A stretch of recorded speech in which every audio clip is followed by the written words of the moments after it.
ज्ञानतिमिरान्धस्य ज्ञानञ्जनशलाकया चक्षुरुन्मिलितं येन तस्मै श्रीगुरुवे नमः। श्रीचैतन्यमनोभीष्टं स्थापितं येन भूतले स्वयं रूपः कदा मह्यं ददाति स्वपदान्तिकं। वन्देऽहं श्रीगुरौ श्रीयुतापदकमलं श्रीगुरुन् वैष्णवांश्च श्रीरूपं साग्रजातं सहगणरघुनाथान्वितं तं सजीवं साद्वैतं सावधूतं परिजनसहितं कृष्णचैतन्यदेवं श्रीराधाकृष्णपादान् सहगणललिता श्रीविशाखान्वितांश्च। हे कृष्णकरुणासिन्धु दीनबन्धु जगत्पते गोपेश गोपिकान्त राधाकान्त नमस्तुते।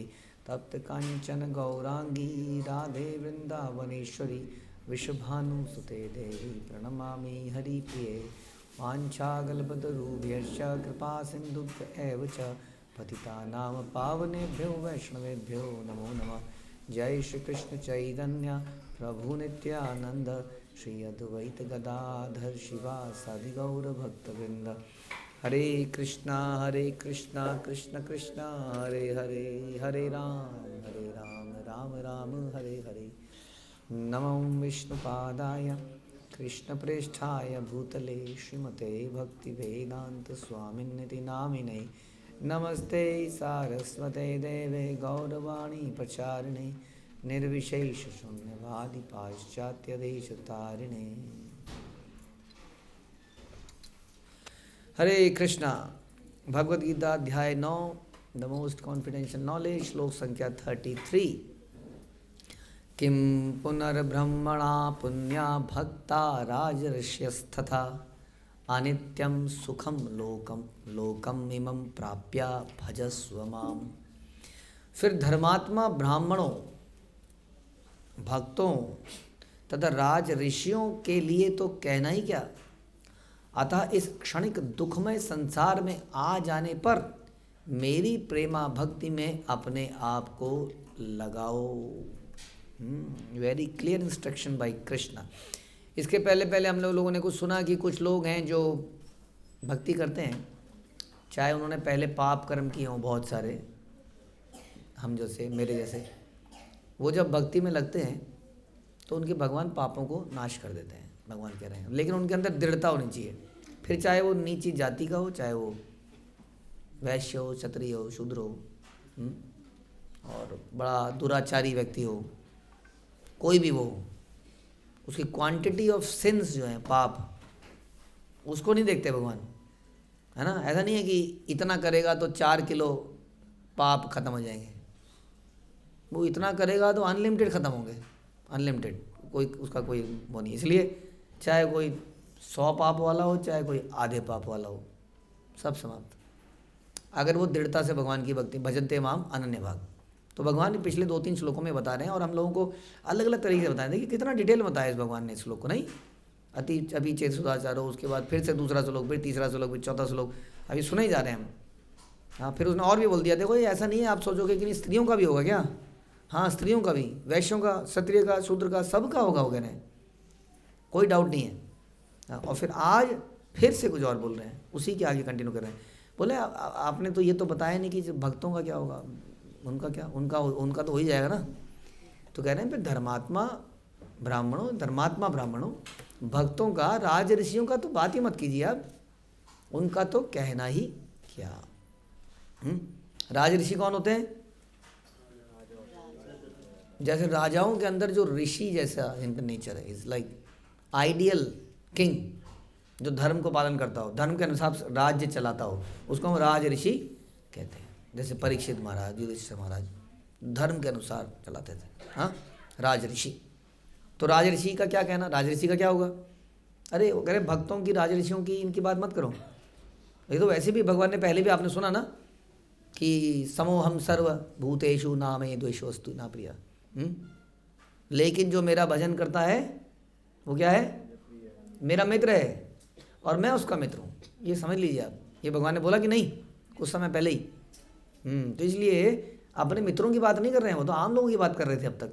तो कह रहे हैं मेरे मित्रों की बात मत करो, भक्तों की राज ऋषि, उनका तो कहना ही क्या। कहना ही क्या, समझ में आया। उनके लिए क्या कहना चाह रहे हैं भगवान कि वो मेरे बहुत क्लोज हैं, हाँ वो मेरे मित्र हैं, उनको मुक्ति की आवश्यकता नहीं है, उनको मोक्ष की आवश्यकता नहीं, उनको मोक्ष की आकांक्षा करनी भी नहीं चाहिए, क्योंकि ये तो उनका मतलब मोक्ष नहीं। कोई किसी के बाथरूम में घुस गया अगर, तो उसके ड्राइंग रूम में घुस गया होगा, घुस ही गया होगा ड्राइंग रूम से, तो ड्राइंग रूम तो सबसे पहले आता है घर में। ये ड्राइंग रूम अंदर बनाते हैं हम, ड्राइंग रूम तो भारी बनता है, तो वहाँ से ही निकल के गया होगा। जब अब कोई बाथरूम में पहुँच गया, अच्छा एग्जाम्पल नहीं है but I am just telling, तो उसको मतलब ड्राइंग रूम तो पास कर ही दिया ना उसने, नहीं। तो उसी तरह से जिसने भक्ति कर ली तो भगवान के धाम में चला गया, उसके पहले वैकुंठ भी निकल ही गया, उसके पहले ब्रह्म ज्योति भी निकल ही गई, जन्म मृत्यु कब का छूट गया, वो तो गिरिजा नदी क्रॉस हो चुकी है, सब कुछ हो गया है, अब वो अंदर चला गया है, अंतःपुर में चला गया वो तो। इसलिए उसके लिए ये मत बोलिए कि वो दोबारा आएगा या नहीं आएगा। तो भगवान बोल रहे हैं अतः इस क्षणिक दुखमय संसार में आ जाने पर, तो इस संसार के बारे में दो चीज़ें बता रहे हैं। क्या? हाँ, एक तो क्षणिक है, क्षणिक मतलब क्या होता है? क्षणिक, क्षण, क्षण मतलब क्या होता है? क्षण, सेकंड। क्षणिक मतलब क्या हुआ? थोड़ी देर रहने वाला, थोड़ी समय के लिए रहने वाला। जैसे हमारा भक्ति में उत्साह क्या है? क्षणिक है, थोड़ी देर के लिए आता है और फिर चला जाता है। हाँ, लॉन्ग लास्टिंग क्या है? हमारी भूख, हाँ लॉन्ग लास्टिंग है, आए रहती है, हमें तो भूखे रहते हैं। लेकिन भक्ति में उत्साह क्या है? जपा में उत्साह हमारा क्या है? लॉन्ग लास्टिंग क्या है? जपा का मन नहीं करता है, हाँ ये चल ही रहा है, लेकिन कभी कभी थोड़ी देर के लिए क्षणिक जपा में उत्साह आ जाता है। तो ये संसार एक तो क्षणिक है। क्षणिक यहाँ पे क्यों बोला क्षणिक? क्योंकि टेम्परेरी है। टेम्परेरी कहाँ है? आपको कितनी उम्र हो गई आपकी? आपके दादाजी भी आपने सुने, परदादा भी सुने, वो AC BC जो भी है आफ्टर वटेवर, इतने साल बीत चुके हैं उस बात को भी, वो भी हम देख ही रहे हैं। मुग़ल, अंग्रेज, उससे पहले न जाने कौन कौन, हाँ हज़ारों हज़ारों सालों की तो हिस्ट्री है हमारे पास। हम कह रहे हैं सर आपने देखा टेम्परेरी है? 5000 साल की तो हिस्ट्री निकाल के दे रहे हैं हम लोगों को, मैं भी उससे ज़्यादा। तो टेम्परेरी क्षणिक कहाँ है? नहीं, संसार क्षणिक कहाँ है? संसार क्षणिक है, ये ऐसे ही बीत जाता है। इसका एग्जाम्पल हमारी लाइफ है। पहले तो हमारी लाइफ कहने को 100 साल है, हम में से किसी को 20 साल हो गए, किसी को 40 हो गए, किसी को 60 हो गए, किसी को 80 हो गए। अब महसूस होता है कि बहुत जी लिए, बहुत ज़्यादा समय हो गया है, बहुत, हाँ ये ना ऐसा लगता है कि अरे हमें बचपन का भी कुछ कुछ याद आता है अभी भी। हम बचपन में ऐसे भागते थे, हाँ डांट मम्मी पकड़ती थी, हम भागते थे, एग्ज़ाम देते थे, फिर कहीं मेले में जाते थे। आज हम बच्चों को पाल रहे हैं, नौकरी कर रहे हैं, घर के काम कर रहे हैं। वो भी एक समय था। तो ऐसे ज़माना पूरा ज़िंदगी बीत जाती है।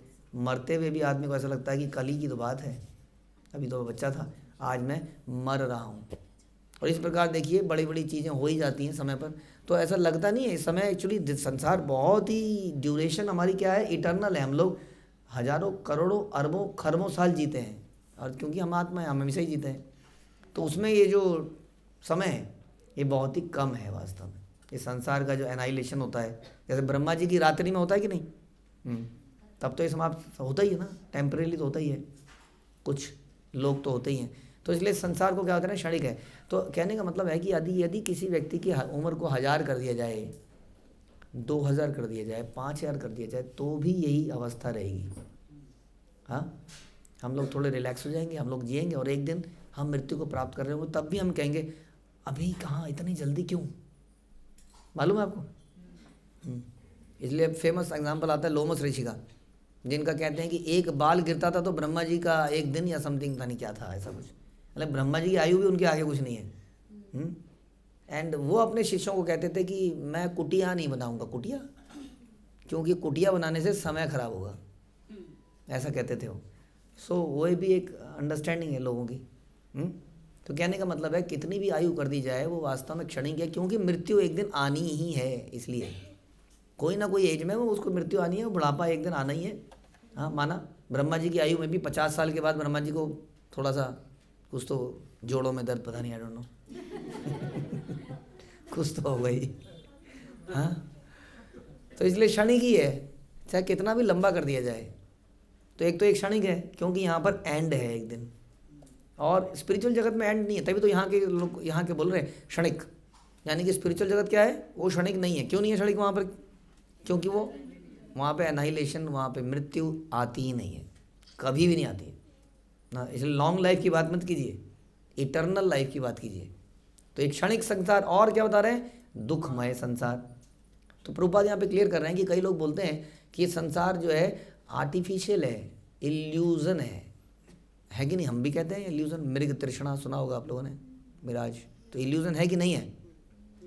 नहीं है, हाँ, इल्यूज़न नहीं है, ये है। अगर हम आपको अभी एक थप्पड़ मारे तो लगेगा, इल्यूज़न नहीं है। कोई क्या सब इल्यूज़न है? हाँ, ऐसा हुआ था एक बार भक्ति सिद्धांत से कुछ ऐसा एपिसोड हमने सुना था, ही स्लैप्ड, हाँ, लगा इल्यूज़न है। अगर इल्यूज़न दूसरा ही मारूं तो इल्यूज़न नहीं है, ध्यान रखिए, क्षणिक है और दुखमय है। इसको आर्टिफिशियल नहीं कह सकते आप कि ये तो एक भ्रम है। हाँ, भ्रम की तरह कह सकते हो क्योंकि इटर्नल नहीं है, लेकिन है। ऐसा नहीं है कि यहाँ पे जो किया वो एक सपना था। कई बार हम सपने से वो करते हैं ना कंपेयर लाइफ को। जैसे एक सपने में हम डर जाते हैं, भयभीत हो जाते हैं, और एक्चुअली में जब हम जगते हैं तो देखते हैं कोई भी खतरा नहीं है।